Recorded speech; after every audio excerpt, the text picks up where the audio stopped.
Salut à tous, on se retrouve sur Kifim pour un nouveau live. Je suis avec Leusla. Salut. On va vous parler jeux de société, évidemment. On va faire comme d'habitude un petit sommaire. Ouais, attends. On t'a préparé, J'ai préparé, j'ai fait des trucs. Hop, le sommaire. Voilà. Alors, le sommaire. Donc, en premier, un peu d'actu. Ouais. Pas grand-chose, deux, trois trucs qu'on a vus. En deux, une grosse annonce. La grosse annonce, je l'ai appelée la grosse annonce dans le sommaire. En 3, on revient sur nos vidéos qui sont sorties ce mois-ci, puisque maintenant on en sort une par semaine. On dit une phrase sur chacune, le but c'est quand même d'aller vite. En 4, on vous présente les jeux qu'on n'a pas pu mettre dans les vidéos, parce qu'on en faut faire des choix. Parce que voilà, on peut pas tout faire. 5, d'ailleurs, le tirage au sort du concours Unlock. Ouais. Voilà. La hype. En 6, la hype. Je commence à être perdu. En 6, la hype. En 7, le hors-jeu. Le hors-jeu. Et en 8, la conclusion. Ouais. Si j'ai rien oublié, normalement c'est ça le programme. On est pas mal. On est pas mal. Ok. Alors, les actus. Bah vas-y, commence. Ouais. T'en as... En actu, moi je voulais parler, en fait, je voulais revenir sur en fait, une plateforme qui est Board Game Arena, qui s'appelle BGA pour ceux qui sont habitués. Tout le monde ne connaît pas, je voulais en reparler parce que c'est une plateforme qui s'est beaucoup développée depuis le Covid. Ça marchait déjà un peu avant, mais le Covid a fait que beaucoup de gens ont voulu jouer. Alors qu'est-ce que c'est? En fait, c'est un site web et une application qui propose des jeux de société en ligne. Et le fait du Covid, et les gens ne pouvaient pas se retrouver pour jouer autour d'une table, ils jouaient du coup sur Board Game Arena. Ouais. Et ça a développé en fait la plateforme vraiment énormément, parce que maintenant tous les éditeurs proposent, enfin pas tous, mais la plupart des éditeurs proposent les jeux même des fois en avant-première sur la plateforme. Et notamment en ce moment, il y a énormément de jeux. Donc vous pouvez retrouver des jeux qui sont à peine sortis, comme Planet Unknown, qui est très attendu cette année, qui sort aujourd'hui, qui est déjà sur Board Game Arena. Il y avait Sea Salt and Pepper, qui est un jeu qu'on a beaucoup plébiscité, nous, sur Kifim, qui avait commencé sa vie sur BGA et qui, du coup, avait déjà une très bonne réputation sur BGA.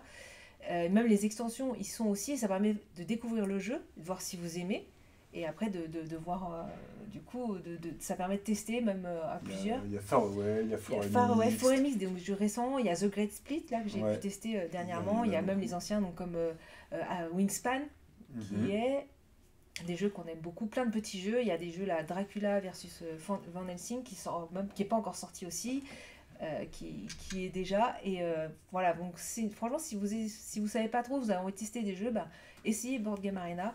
Je voulais en reparler parce que c'est vrai qu'on le cite souvent en plus et on n'explique pas forcément. Ouais, maintenant il y a des jeux qui sortent sur BGA avant de sortir dans le commerce. Ça, ouais. Donc, typiquement, je crois savoir que l'extension de Foremix, elle arrive bientôt sur BGA. D'accord, avant. Elle n'est même pas annoncée encore en jeu. J'ai hâte de voir ça parce que moi j'ai complètement poncé Foremix sur BGA. Donc, Oui, j'ai vu ça. Ouais, et voilà, il y a des jeux aussi, des fois, ils sont agréables sur BGA parce que, notamment sur Foremix, on avait dit, le problème de Foremix, c'est le calcul de points. Et là, du coup, ça calcule... un poil long.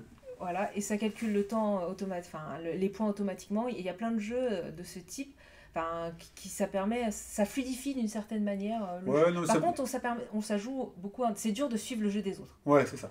Ça permet soit si vous arrivez à apprendre les règles sur BGA, moi c'est un truc, j'y arrive pas trop, il faut que j'ai joué au jeu en vrai pour aller jouer sur BGA, mais ça vous permet éventuellement, si vous êtes donc un peu plus fort que moi, d'apprendre un jeu et de pouvoir l'expliquer aux gens après. Moi ça me permet surtout, je vais faire une première partie qui est toujours un peu laborieuse parce que faut découvrir le jeu et tout ça. Je vais après aller vérifier sur BGA un peu comment ça se passe et tout, et les parties d'après sont fluides. Donc voilà. Mais il y a de tout, quoi. Il y a du jeu à deux, il y a du jeu coop, il y a des petits jeux, des gros jeux. Il y a Amalfi Renaissance qui est sorti récemment. Il y a SkyTeam qui est là quelque part derrière. J'ai essayé sur BGA. Voilà. Donc voilà. Et franchement, n'hésitez pas. Donc je vais refaire un petit aparté sur BGA. Et sur Kifim, il y a une page avec tous les jeux qui sont dispo sur BGA. Voilà, sur nos fiches, en fait, vous savez si le jeu, et vous avez un bouton, vous pouvez directement tomber sur la page du jeu.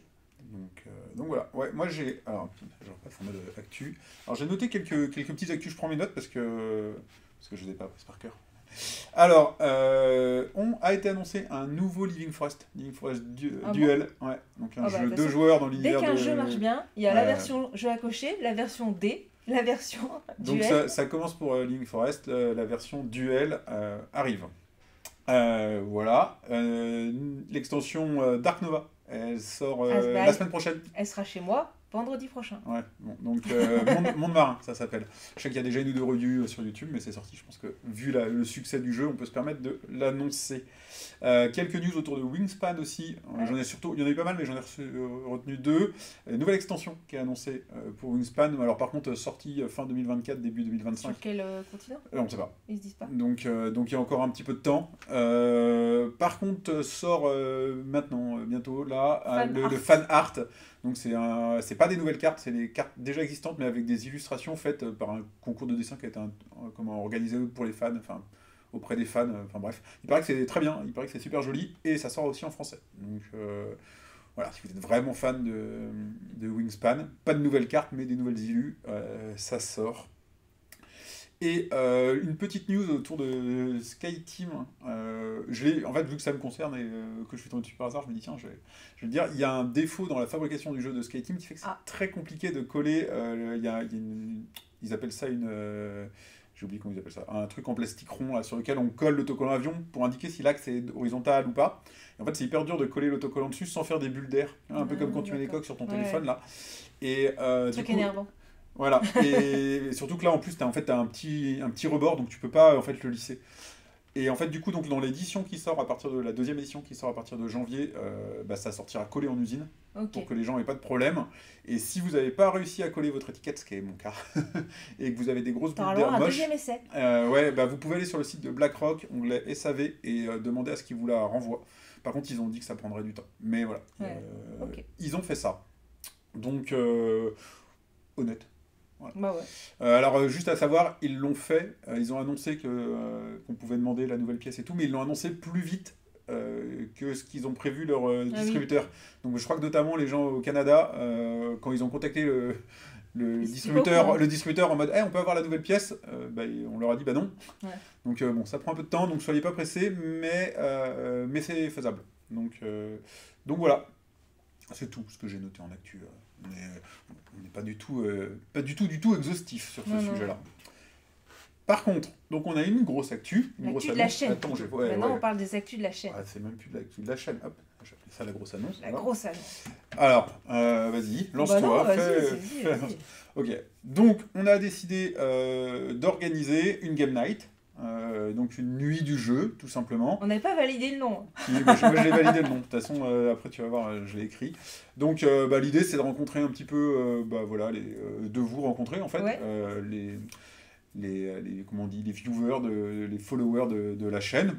On sait que pour l'instant, vous n'êtes pas très nombreux, mais ça tombe bien, parce que vu que c'est la première édition et que c'est quelque chose qu'on voudrait rendre récurrent dans le temps, le but, c'est de mettre en place ça, de faire une première édition, voir un petit peu ce qui plaît, ce qui plaît pas, et donc se rencontrer autour d'une nuit du jeu, sans trop limite de temps. On aura la salle à partir de 19h jusqu'à ce qu'on en ait marre.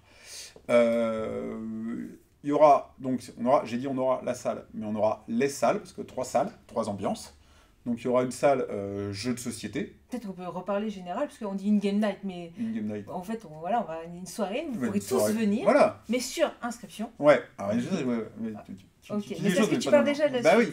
Alors effectivement, le seul truc c'est que dans un premier temps, il faut qu'on maîtrise le nombre de personnes qui viennent. C'est pas un festival, on va pas accueillir 7000 personnes. Donc je suis pas sûr qu'ils viendraient. Non, je pense pas. Non. Mais on va dire que là, on a de quoi accueillir entre 50 et 100 personnes à peu près. Donc c'est comme tu l'as dit, c'est sur inscription. Donc ça se passe à Rennes, ce sera à partir de 19h. Ce sera au métro Via Silva, donc le tout nouveau... Pas dans le métro. Non, pas dans le métro, c'est juste en face de la station de métro de Via Silva, donc c'est bien desservi. On fait ça en partenariat avec une école qui s'appelle Creative Seeds, qui met à notre disposition le bâtiment, en fait. Donc merci à eux. C'est une école d'effets spéciaux, donc ils font plein de trucs super chouettes, et c'est une école en fait qui veut s'implanter un peu dans le paysage culturel rennais et devenir un centre un peu culturel. Donc on s'associe à eux pour avoir accès à leurs locaux, et ça nous fait des chouettes locaux. Et justement, vu que les locaux, ils sont chouettes, ils sont un peu grands, on a donc 3 salles. Donc 3 salles, ce que je disais, 3 ambiances. Donc il y aura une salle jeu de société, donc on va dire qui sera animée par Kifim, nous, en l'occurrence, voilà, et nos potes qui veulent bien nous aider. Et des volontaires. Et des volontaires. Il y aura également une salle jeux de société. Pas de jeux de société, genre. Aussi encore, que des jeux de société. Voilà, ça c'est un autre.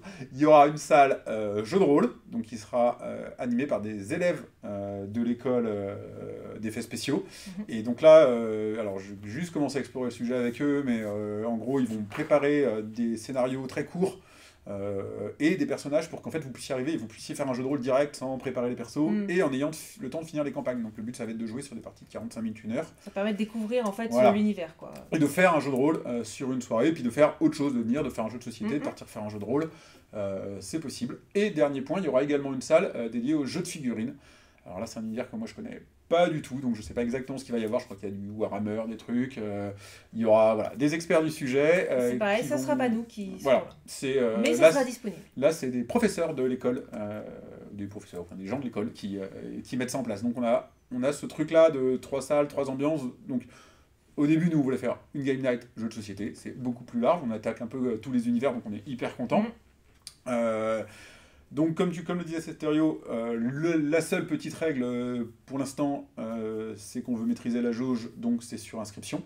Donc, on va vous mettre un lien dans la description, et puis on va mettre un lien là-haut, là, normalement, par là, vers un Google Form pour vous inscrire. Oui. Et, le Google Form est prêt, j'ai travaillé. Wow. Donc, c'est ce que j'allais dire. Non, tout est prêt, on vous le donne. Donc voilà, si vous nous suivez un petit peu... Est-ce qu'on peut donner la date ? Ah, je vais pas donner la date. Non, t'as pas donné la date. Vas-y, donne la date, j'ai donné la date. Donc la date, c'est le 9 décembre, donc c'est tout bientôt. Donc réservez votre samedi soir. Une poil, quoi. Ouais. Réservez votre samedi soir, du coup, le 9 décembre. Donc, et vous pourrez venir en métro, mais en voiture aussi, hein, parce que vous pourrez vous garer. Donc c'est en face du métro Via Silva, donc à la limite Rennes-Cesson. Ouais, c'est vraiment à la limite Rennes-Cesson. Donc normalement c'est pratique. Ouais. Et le bâtiment est tout neuf, il vient juste de sortir de terre, il y a une grande terrasse, donc là c'est l'édition de décembre, donc on va pas trop en profiter. Mais si on arrive à rendre l'événement récurrent... si on voit que ça plaît et qu'il y a du monde, on en refera une au printemps. On en fera une avant le printemps. Tous les 3 mois, non ? Bah oui, c'est l'hiver, le prochain c'est le printemps. Bah ça fait février, c'est l'hiver.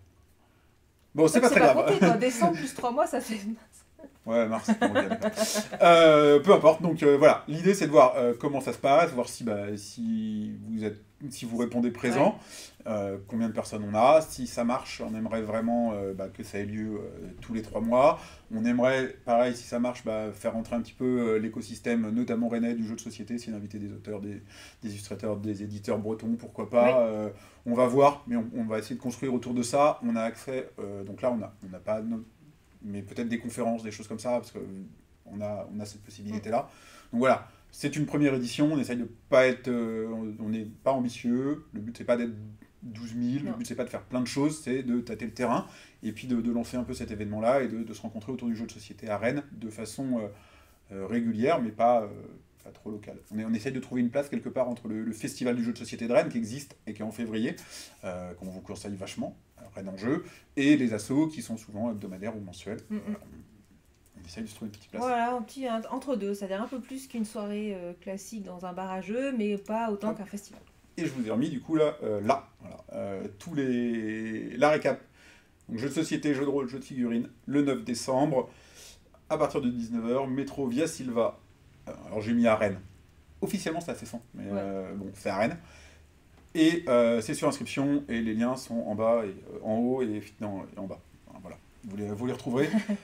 Si vous avez des questions sur cet événement-là, si vous voulez en savoir plus, si vous voulez nous aider, plein de choses, le mieux c'est quand même de nous rejoindre sur Discord. J'ai créé un petit chaîne dédié pour ça. Donc venez en parler avec nous, contactez-nous, n'hésitez pas. Le but c'est de co-construire avec les gens de bonne volonté cet événement-là. Donc voilà, on espère que vous répondrez présent. C'est bon ? Ouais. Ok.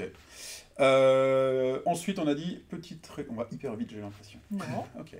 Récap de nos... Ça fait déjà une demi-heure, tu sais. Tu peux regarder, ça fait combien de temps ? Ah ouais, 20 minutes. Non, mais avec le retard, c'est le temps, on est en mode comme ça. On va parler du coup d'un peu de l'actu de la chaîne, parce que comme on a une nouvelle rubrique qui maintenant est devenue hebdomadaire et qui reste, qui va rester même. Donc c'est ce focus, donc jeux de société, où on vous parle pas comme les lives, un peu tous les jeux qui est un peu comme un très vite. Là, on fait vraiment, donc sur 10 minutes, on vous parle d'un seul jeu, on vous présente le jeu, sans vous dire toutes les règles, évidemment, c'est juste une présentation, et on vous donne notre avis.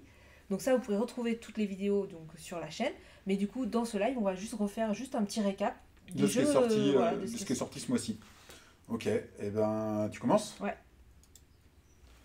Je vais prendre la première qui arrive, c'est Almost. On va les faire dans l'ordre. Ouais.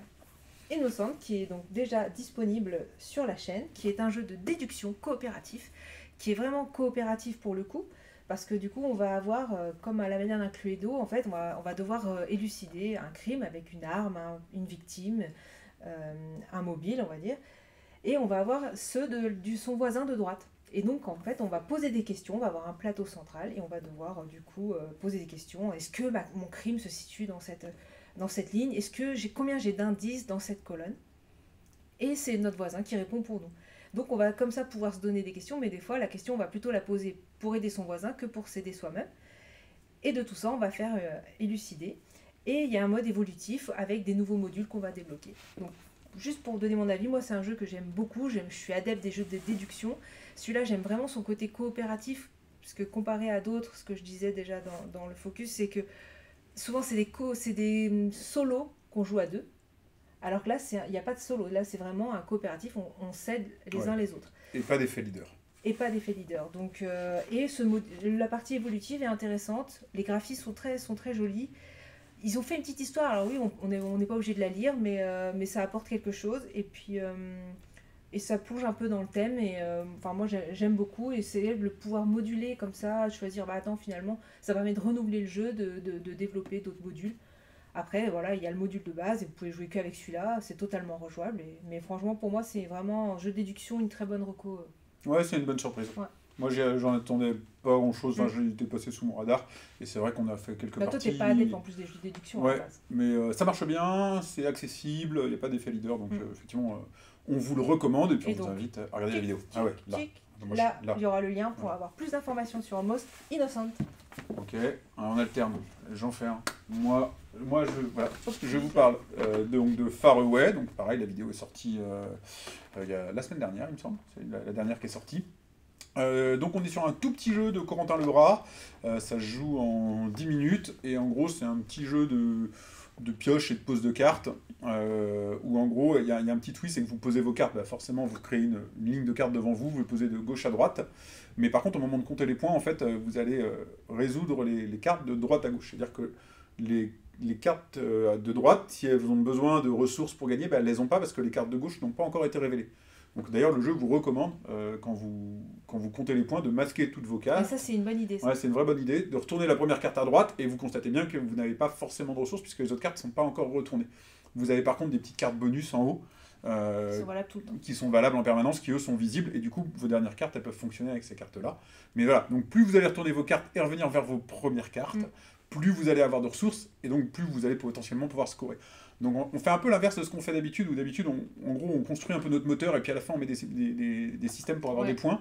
Là non, en gros faut mettre les points au début et après avoir les ressources pour faire ce qu'on a prévu de faire. Et c'est vrai que ce petit twist, au début, en tout cas, on peut se tromper. Alors, on peut se tromper après, bien entendu aussi, mais il y a un moment où on s'habitue. Mais dans tous les cas, on est sur un petit jeu qui est hyper rapide, qui est hyper facile à prendre en main, et il y a un petit côté chance, parce qu'il y a de la pioche de cartes et il y a de la pose de cartes, mais c'est un jeu qui dure même pas 10 minutes, donc en gros, vous arrêtez une partie, vous perdez, c'est pas grave, vous recommencez, et on n'est pas dans le jeu d'ambiance, mais on est vraiment sur un petit jeu, on enchaîne les parties en rigolant, qui est pas du tout prise de tête et qui a un twist sympa et qui est super bien illustré aussi. Donc c'est pareil, c'est un jeu qu'on a beaucoup aimé.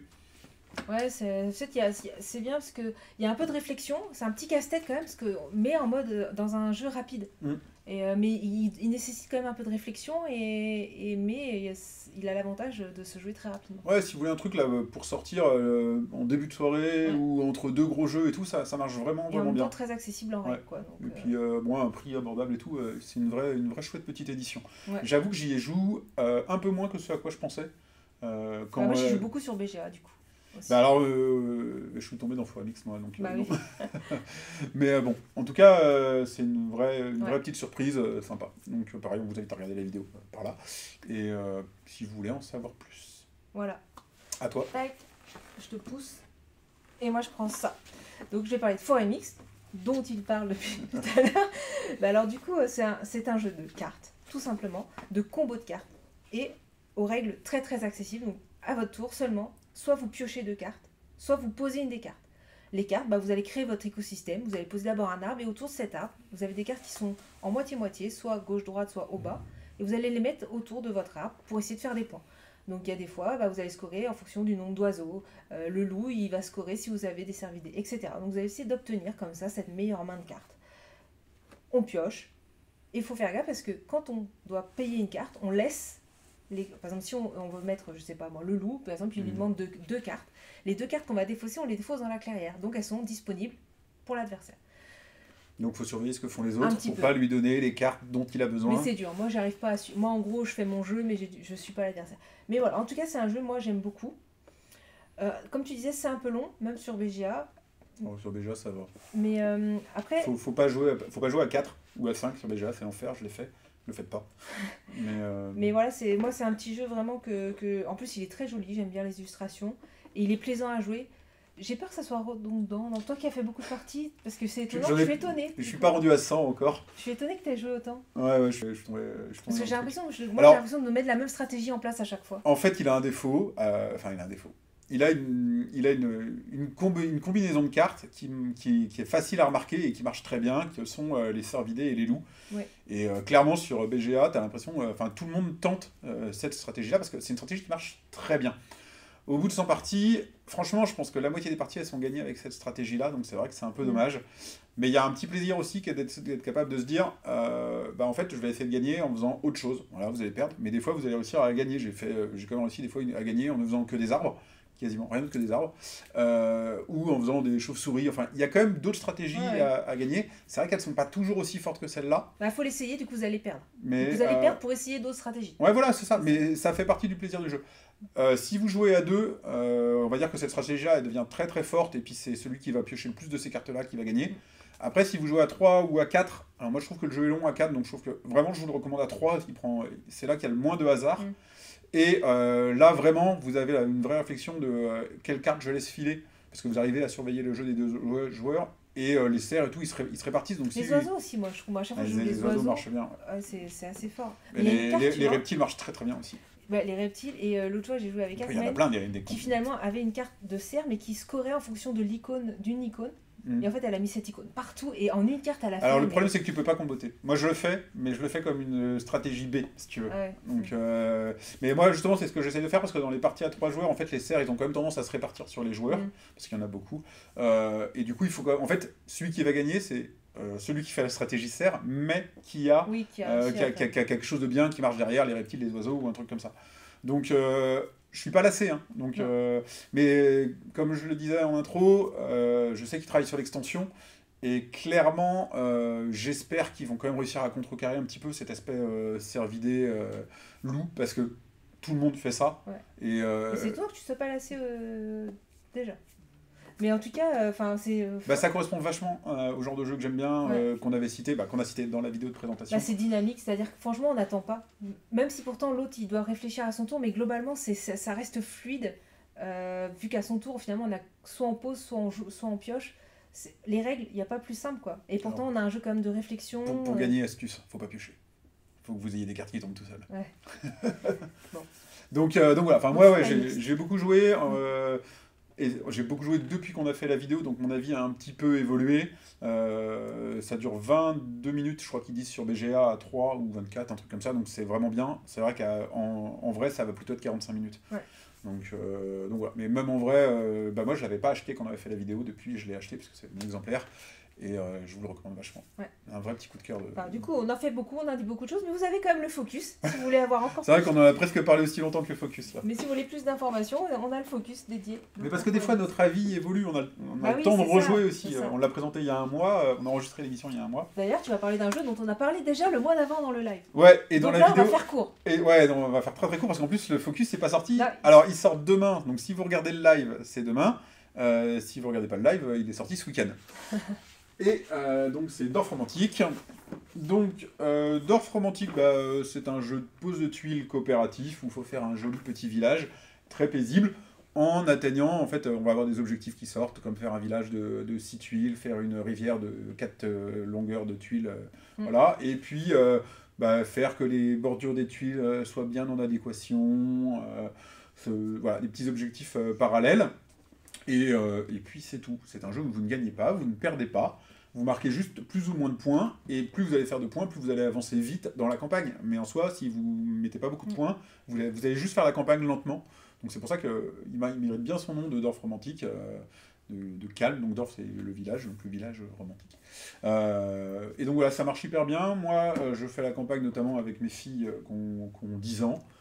Faut faire un petit peu attention à l'effet leader parce que c'est un jeu qui marche très bien en solo également, donc forcément ça veut dire qu'il y a un peu, il peut y avoir un effet... Parce qu'à la base c'est issu d'un jeu vidéo. Voilà, à la base il est tiré d'un jeu vidéo qui a quelques règles qui sont différentes, qui est un peu plus infini le jeu vidéo parce qu'on pioche des tuiles tant qu'on fait des objectifs.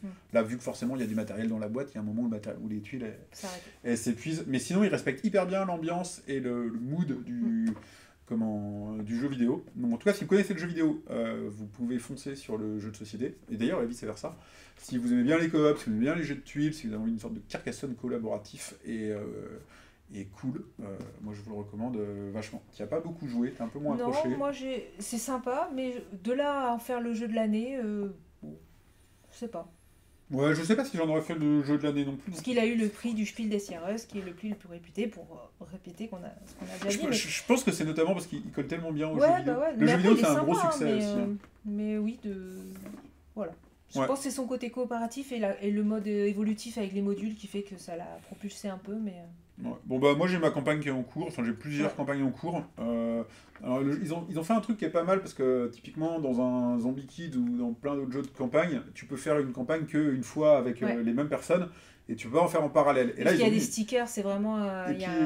Là ils ont mis un bloc de feuilles de campagne, ce qui fait que théoriquement tu peux faire 50 campagnes en parallèle. Parce qu'il n'y a pas de stickers, là c'est des tuiles que tu rajoutes. Dans les faits ça marche pas si bien que ça, parce que savoir quelle tuile tu dois ajouter dans quelle campagne et tout, c'est un bordel sans nom. Donc là j'ai abandonné l'idée, je fais la campagne avec mes filles et puis on verra après. Donc, mais voilà, pareil. Bon alors là pour le coup c'est aussi un jeu, mais on vous en dit plus demain. Mais, voilà, vous verrez tout dans le focus. Ça, c'est les jeux qu'on a eu le temps de présenter en vidéo ce mois-ci. Voilà, dans les focus, donc présentation des jeux. On va vous parler des jeux auxquels on a joué ce mois-ci, mais qu'on n'a pas encore sur lesquels on n'a pas eu le temps de faire des vidéos, parce qu'on enregistre d'autres vidéos la semaine prochaine, mais ce sera d'autres jeux. Ça, on est toujours en retard déjà. Donc, ça va plus vite que nous les jeux. Ah oui, alors, avec tout ce qui sort. Les jeux qui n'auront pas de vidéo dédiée. Non. Triste à eux. Ouais, voilà. Alors moi je vais vous parler des Toits de Paris, qui est un jeu de Ludovic Maublanc et Christine Alcouf, qui se joue donc de 2 à 4 pour des parties assez courtes, c'est 20-25 minutes à peu près. Ouais, c'est rapide. Ils disent 10 ans et plus, je pourrais même aller en dessous, c'est un jeu de collection, tout simplement. Et stop ou encore, voilà les deux mécaniques principales. Qu'est-ce qu'on fait à notre tour? On tire des cartes, on tire des cartes, on tire des cartes, jusqu'à ce que le policier finalement arrive et soit nous prend la main dans le sac, comme ils disent, soit finalement on a réussi à sortir à temps et on récupère les cartes. Donc soit on fait un coup de maître et le policier est juste à la limite des cartes qu'on a tirées, on a réussi à s'arrêter à temps, on récupère toutes les cartes. Si on veut, on peut laisser celles qu'on veut pas. Soit on se décide, on est un peu moins risqué, on se dit oh non là je m'arrête, je le sens pas. Et là on choisit en fonction d'où on est, du nombre de cartes qui est marqué sur le plateau. Ou on se fait prendre la main dans le sac et là du coup les cartes sont distribuées aux adversaires, c'est-à-dire que chaque adversaire va pouvoir choisir une carte sur les cartes qui sont disponibles. On va comme ça continuer ses collections. Le but, c'est d'avoir le plus de points possible, donc avoir les plus grandes collections. Il y a des petites cloches. Et c'est là le petit twist du jeu, c'est que si on a 3 cloches, on perd notre collection en totalité. Oui, c'est vrai que c'est le twist du jeu. Et en fait, des fois, justement, il va y avoir une cloche. Et on peut choisir le nombre de cartes qu'on veut prendre. Donc là, on va laisser la cloche à l'adversaire pour qu'il perde sa collection. Même si finalement, nous, ça nous faisait peut-être une carte en plus, parce que nous, on n'était pas à risque avec les cloches, mais on va la laisser à l'adversaire. Et il perd sa collection. Donc voilà, c'est la petite chose. Donc c'est sympathique, c'est marrant. Les illustrations sont vraiment très jolies. Moi, je trouve que c'est vraiment sa grosse qualité, c'est son édition. On a une boîte qui fait clac, qui est jolie, qui s'ouvre comme un livre, qui est très beau. Les cartes sont très belles, le plateau, il est épais. On a un gros jeton policier. Parce que du coup, on tire les cartes et il y a des petits effets sur les cartes. Il y a des cartes où on va devoir piocher obligatoirement une carte supplémentaire. On n'a pas le choix. Et sinon, il y a une petite flèche qui dit combien le policier avance. Il peut avancer d'une case, 2 cases ou 3 cases. Donc voilà. Et moi, je le trouve très classique. C'est pas mon jeu de collection ni de stop encore que je vais peut-être plébisciter. À part, si vous n'en avez pas, bah, pour moi, c'est peut-être le plus beau. Voilà. Oui, alors ça résume assez bien, effectivement. C'est peut-être le jeu de stop ou encore le plus beau. Comment... Mais c'est pas vraiment du... Enfin, c'est un stop ou encore très léger. C'est clairement du stop ou encore. Pour moi, c'est plus... la mécanique stop ou encore, elle est trop légère. C'est-à-dire qu'on va piocher 4 cartes max, quoi. Ouais. Moi, après...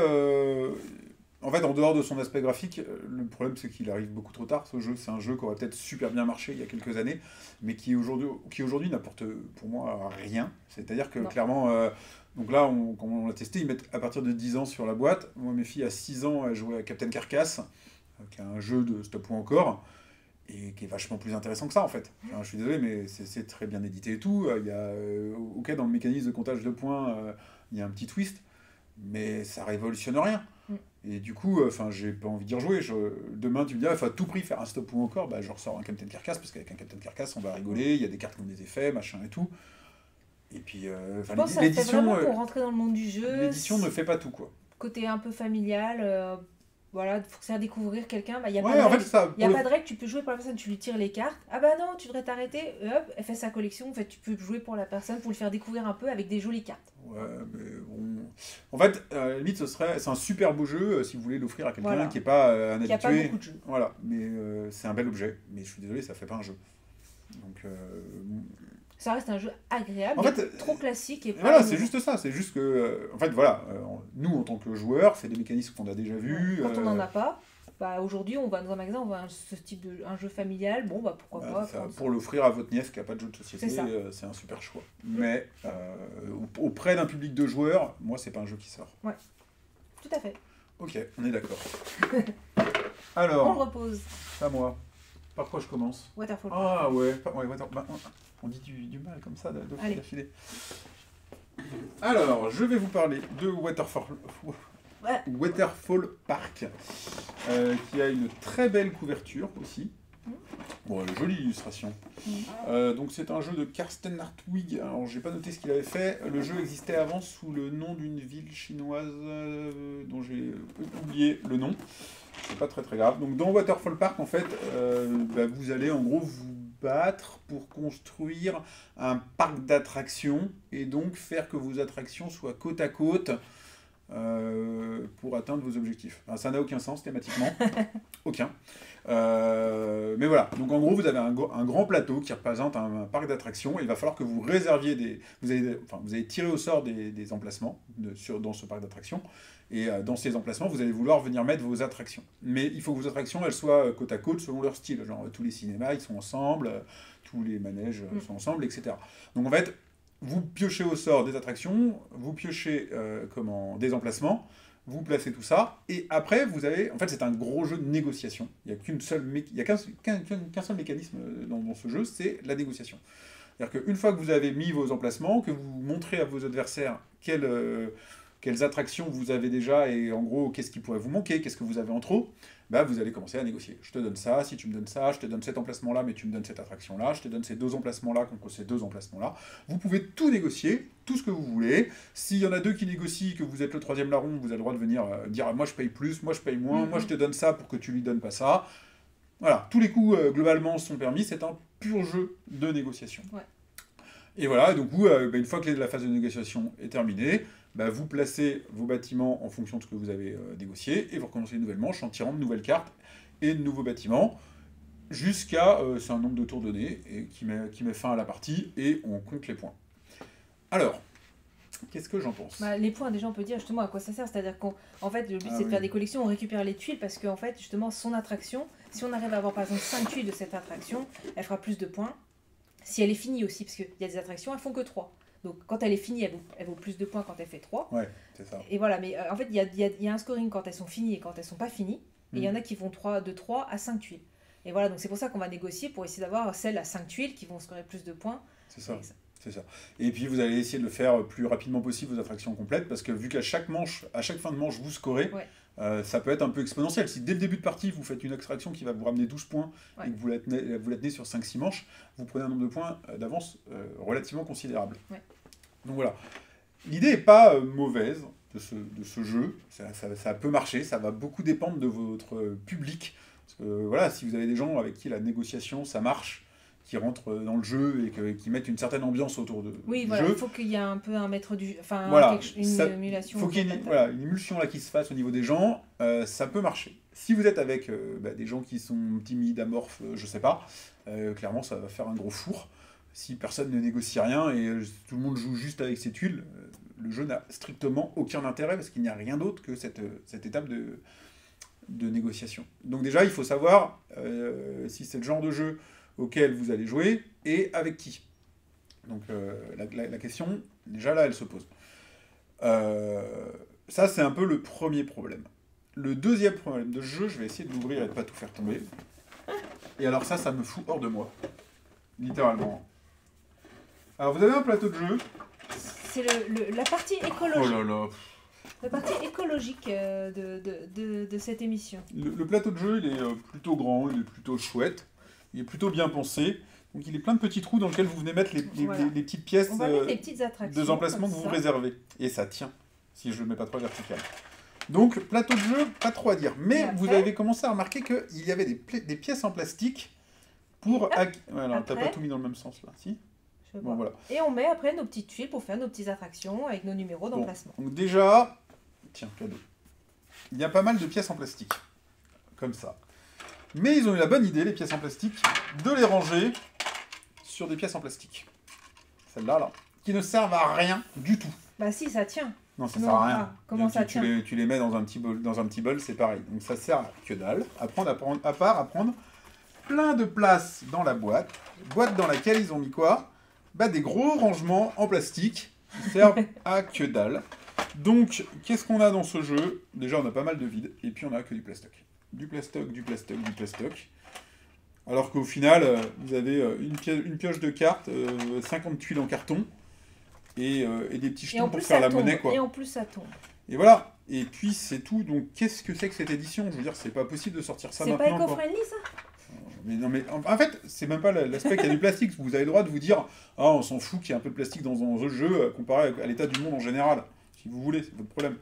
Comment ? Mais là, c'est du remplissage de boîtes. Alors, outre l'aspect écologique, c'est du remplissage de boîtes et du foutage de gueule. C'est même pas pratique. Enfin, on comprend pas pourquoi c'est fait comme ça, parce que ça ne simplifie même pas le jeu. Mais beaucoup de gens croient avoir des bonnes idées. Oui, mais il faudrait qu'ils en parlent avec les autres. Parce que là, il n'y a rien qui va. Globalement, en termes d'édition, en termes de manipulation, c'est juste pénible. Vous êtes toujours en train de tourner les pièces.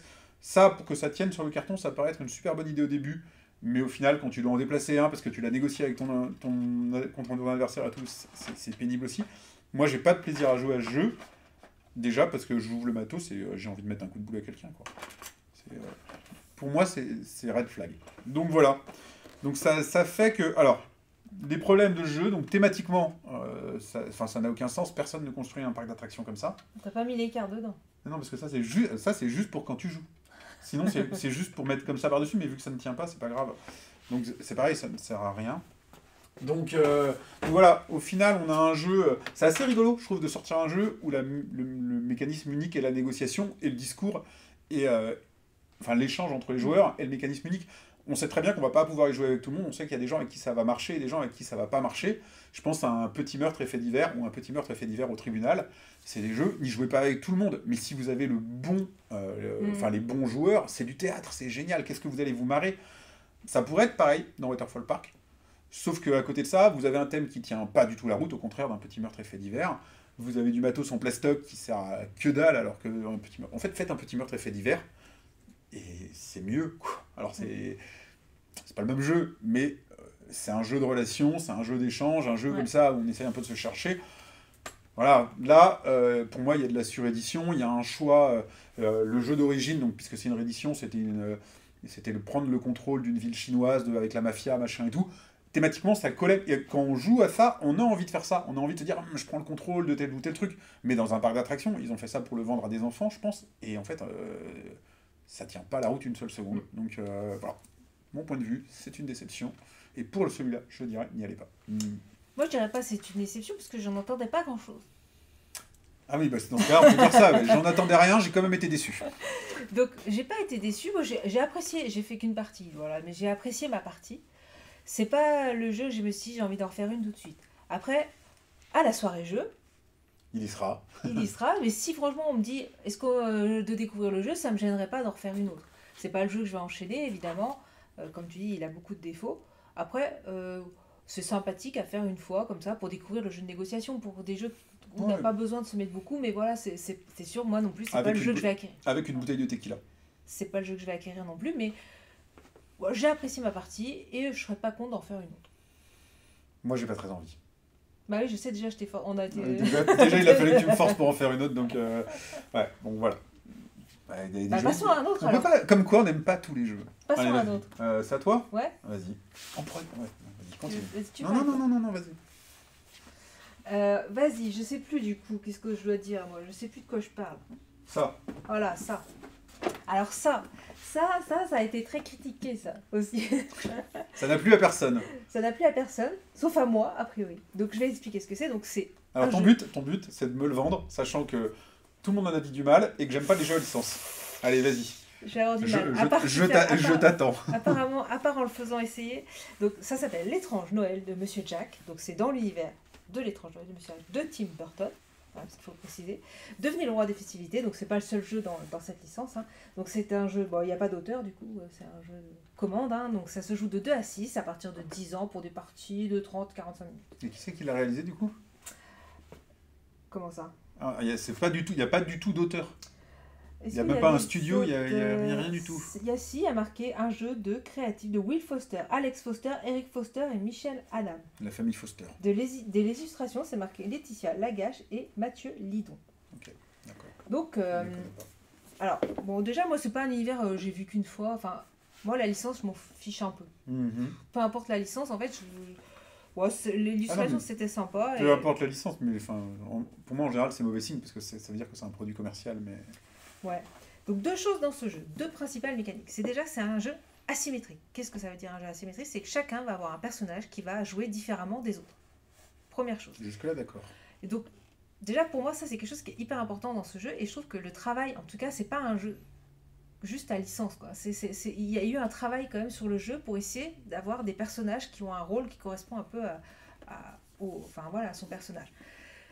Donc, et la deuxième chose, c'est que c'est un jeu de bataille. Donc ça reste un jeu accessible, c'est un jeu familial. Donc qu'est-ce qui va se passer ? C'est que par exemple, moi j'incarne Monsieur Jack.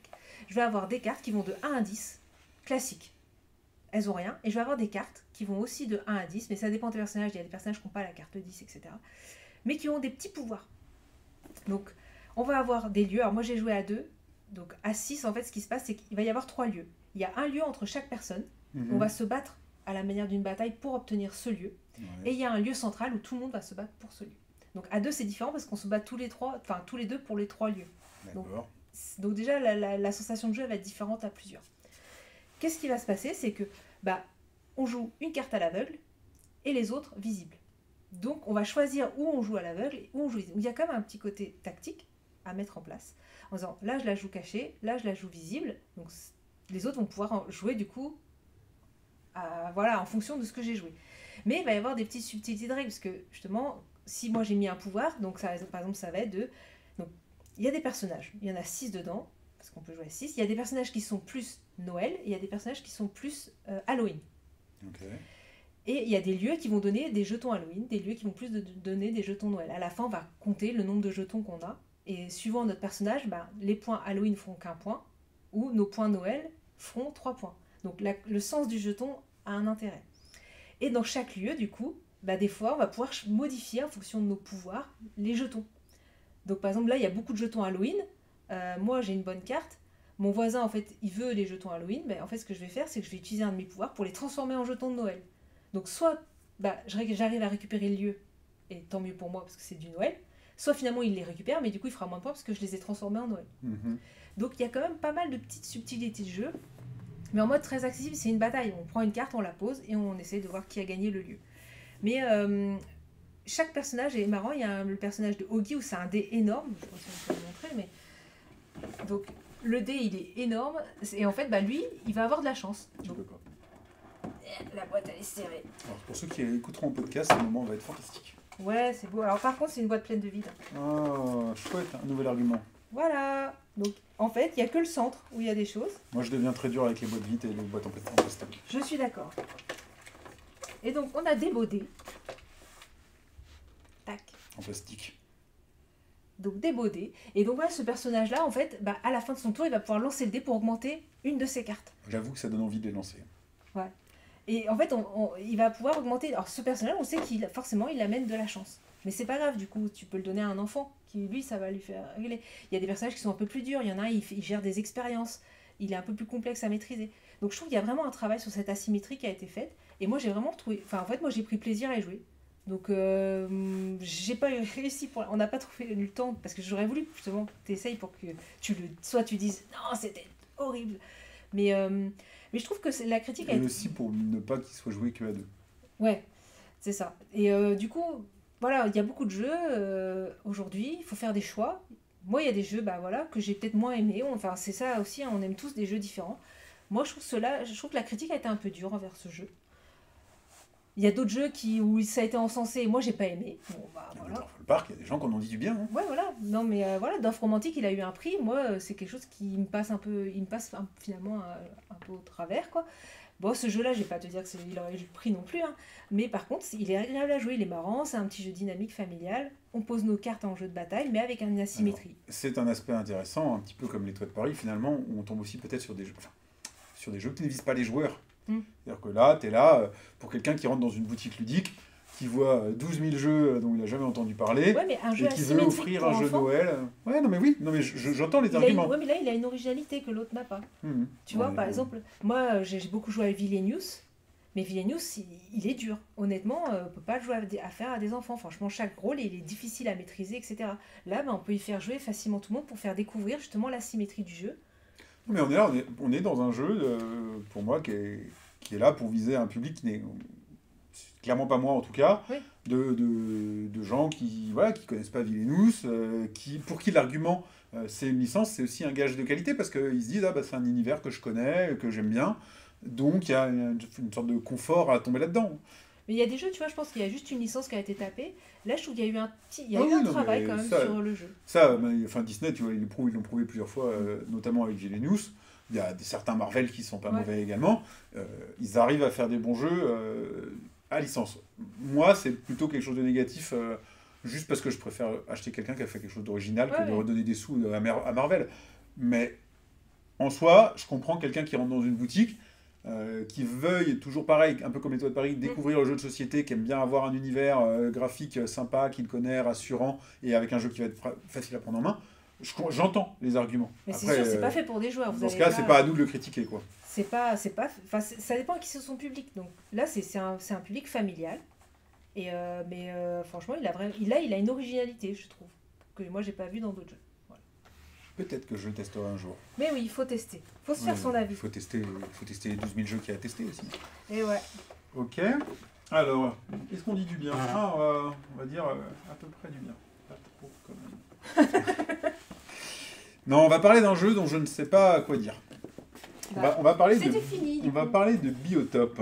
Alors Biotop, c'est un jeu sans plastique, entièrement... Dès qu'il y a un thème nature, en général, il faut en sorte d'être éco-responsable. Entièrement bien édité, avec des petits sacs en carton et tout, en coton. C'est un jeu qui a été comparé un petit peu, on va dire, à Wingspan, donc, puisque c'est un thème naturel, où donc en gros vous allez vous avez une île qui est constituée donc, de plusieurs biotopes que sont la montagne, la forêt, etc. Et chacun va devoir étendre, mettre des populations d'animaux sur cette île-là. Donc il y a des oiseaux, il y a des lézards et puis il y a des mammifères. Donc voilà. On est sur un mécanisme de jeu qui marche assez bien, avec pas mal de bonnes petites idées dans le jeu, qui devraient le rendre vachement sympa. Mais en fait, le problème, c'est qu'il y en a un peu trop. Il y a un peu trop d'idées, de bonnes idées dans Biotop. Et du coup, on est sur une taille de boîte qui est pas hyper grande. On n'a pas encore parlé de l'unité. Elle est fine en plus. Ouais, elle est fine. Enfin, on s'attend à un jeu relativement familial. D'ailleurs, à titre d'information, il ne l'est pas. Ceci n'est pas mon jeu. C'est un jeu qui appartient à ma fille qui a 10 ans. Donc nous, on l'a acheté pour ça. Et en fait, il est dur. Il est dur et il est long. Il met quel âge Il Ils mettent 12 ans et plus. Ouais, tu vois, ils mettent 12 ans quand même. Mais les filles, elles jouent à Terraforming Mars. Oui, mais c'est qui. Là, pour le coup, ils disent vraiment. Mais c'est Terraforming, c'est pas marqué 10? Non, non, non, non. Donc, non, et en fait, donc déjà, ce qui se passe, c'est que les règles sont pas hyper claires. C'est la première partie, on a vraiment souffert. Notre première partie a duré, je pense, au moins 3 heures. Donc, pour un jeu qui est donné pour 30 minutes par joueur, on était 3, donc au moins 2 fois trop longtemps. Donc, moi, même sur ce format de boîte-là, 30 minutes par joueur, même si vous le respectez, c'est long. Et alors, sachant que il y a dans l'édition du jeu un petit truc qui est bizarre, c'est qu'en fait, la durée de la partie est déterminée par une petite carte là qui vous dit combien il y a de manches. Donc là, ils disent, là, il y en a 6, et là, il y en a 5. Et ils vous disent, dans vos premières parties, jouez avec le côté 6 manches. Ne faites pas ça, jamais. Pourquoi? C'est lent. Est-ce que la dernière manche ne sert à rien? Mais pourquoi ils ont dit ça? Ben, je sais pas. En fait, la dernière manche ne sert à rien du tout. C'est-à-dire que,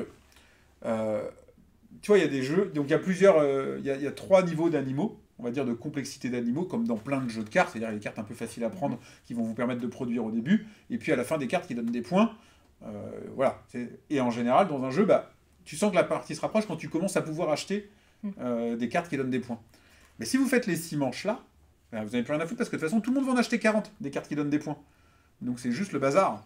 Alors qu'on est et clairement, dès la première partie, on s'est dit, mais en fait, à partir du moment où il y en a un, on commence à avoir 1 ou 2 cartes qui donnent des points, ça devrait être la fin de la partie, quoi.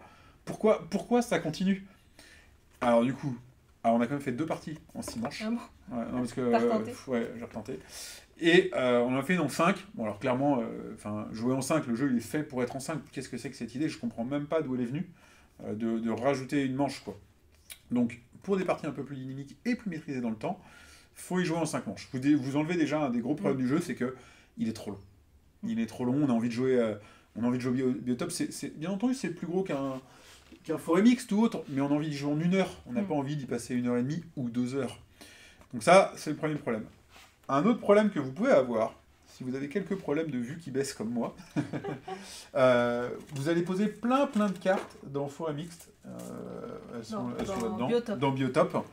Et c'est écrit en tout petit. C'est écrit en tout petit sur les cartes.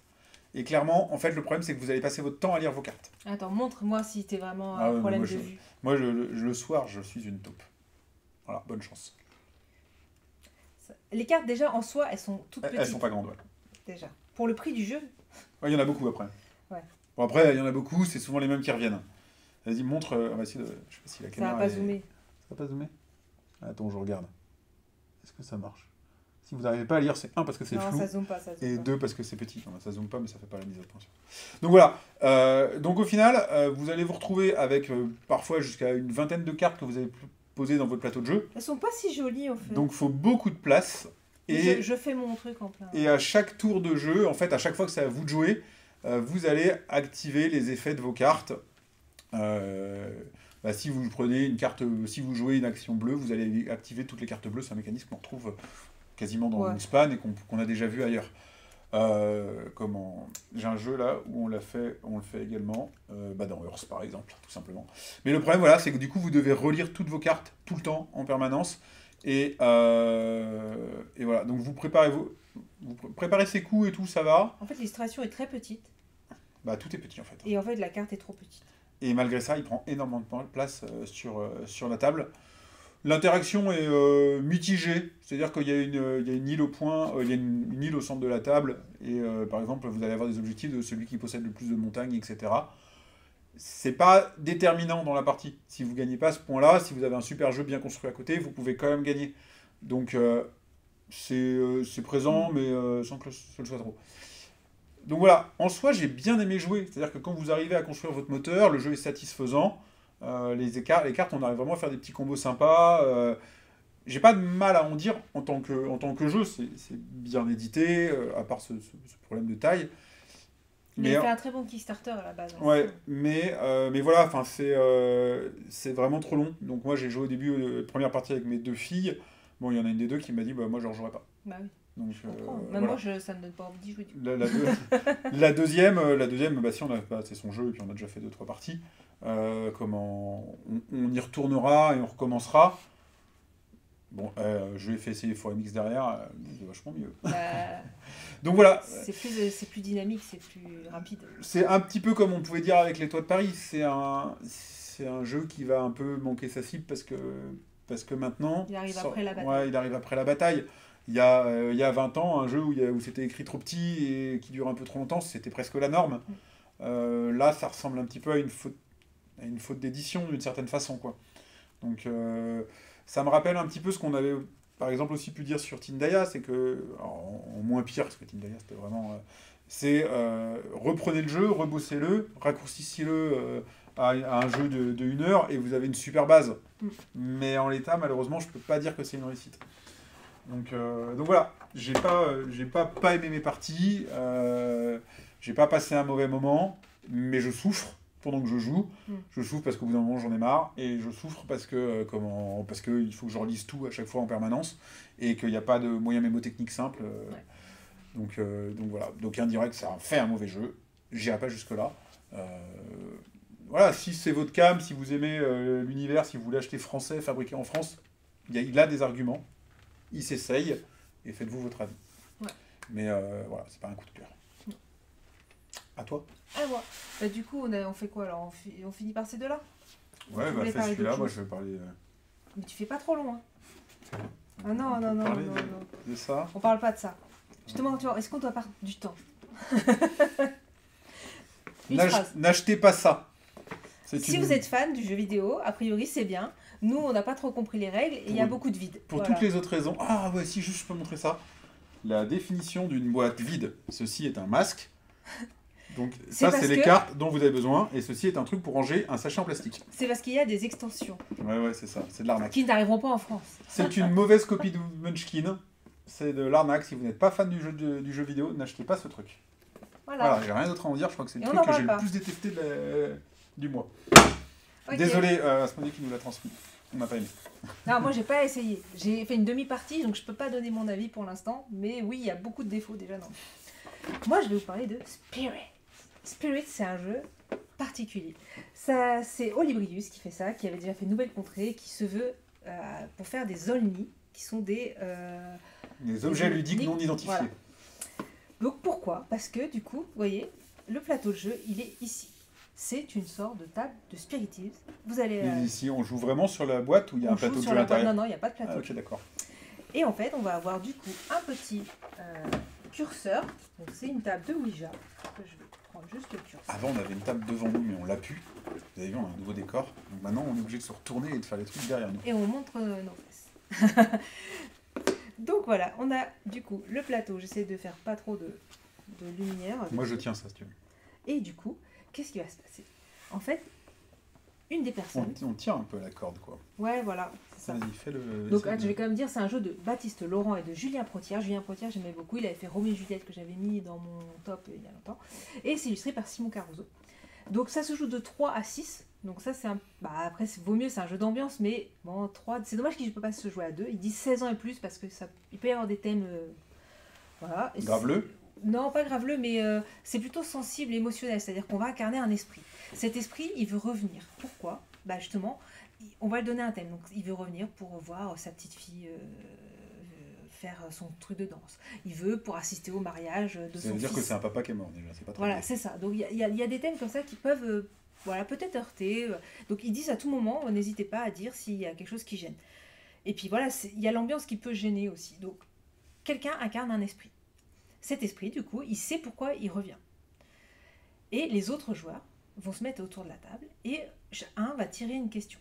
Il va poser une question, il va dire « Quelle est ta musique préférée ?»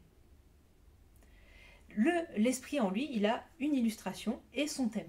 Donc il va choisir un mot qui va essayer de correspondre soit à l'illustration, parce qu'à la fin, on va essayer de deviner quel était l'esprit qui était autour de la table.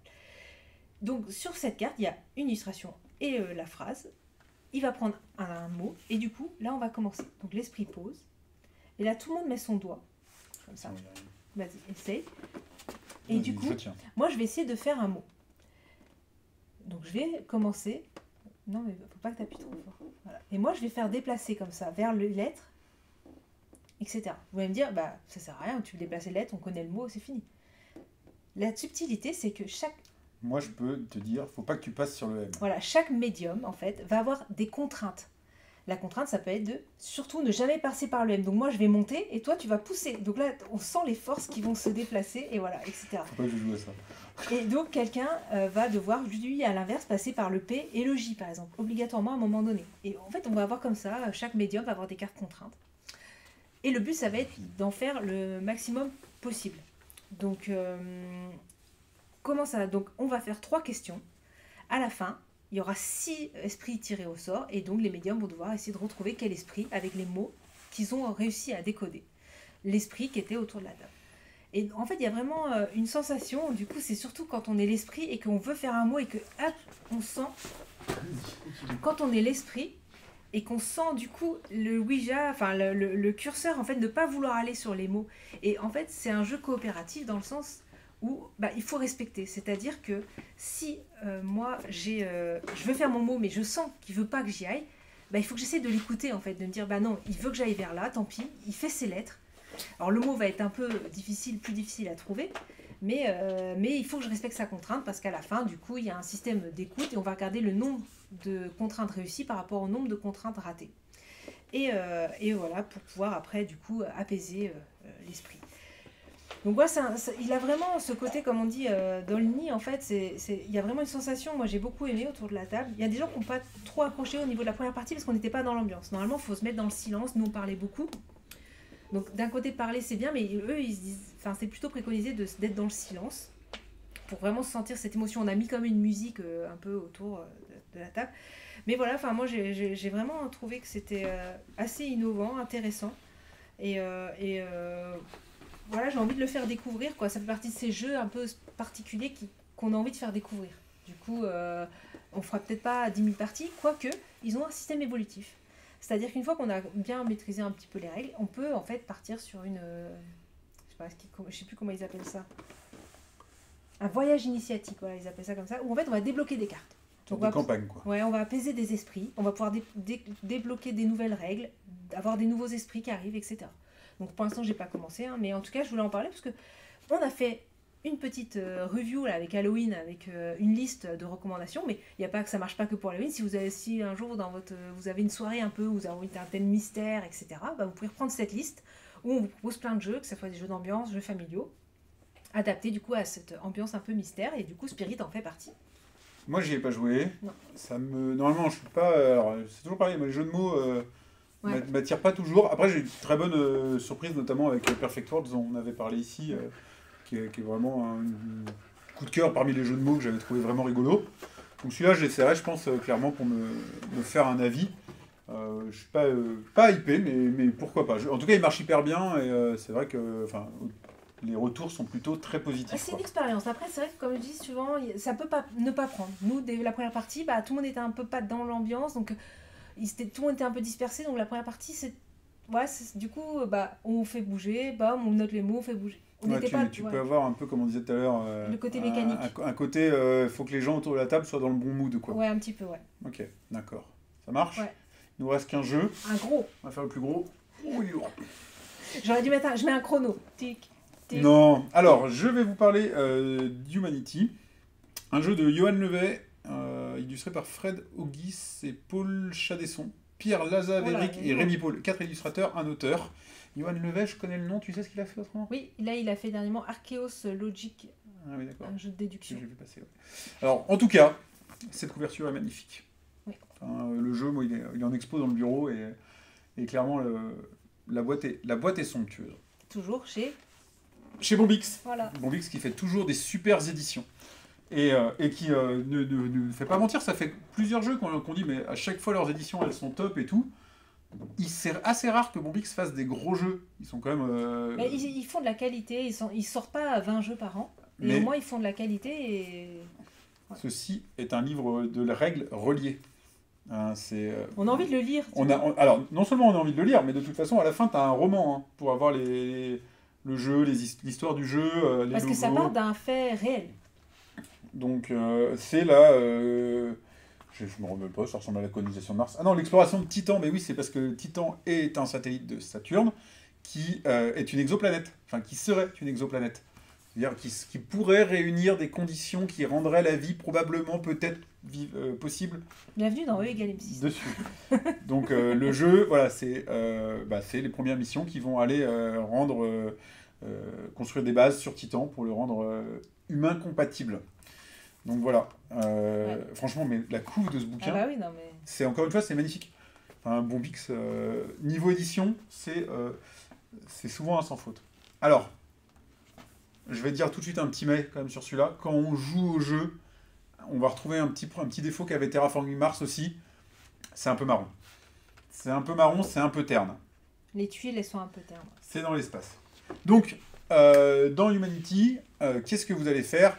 Vous allez avoir du coup comment on les appelle, des 3 personnages, enfin chacun on a 3 figurines, 3 explorateurs, ouais, qui vont soit en gros travailler à produire des ressources dans votre base, soit aller chercher des nouveaux modules dans les vaisseaux pour continuer à assembler votre base et la faire grossir, soit remplir des missions scientifiques qui vous donneront des bonus divers et variés.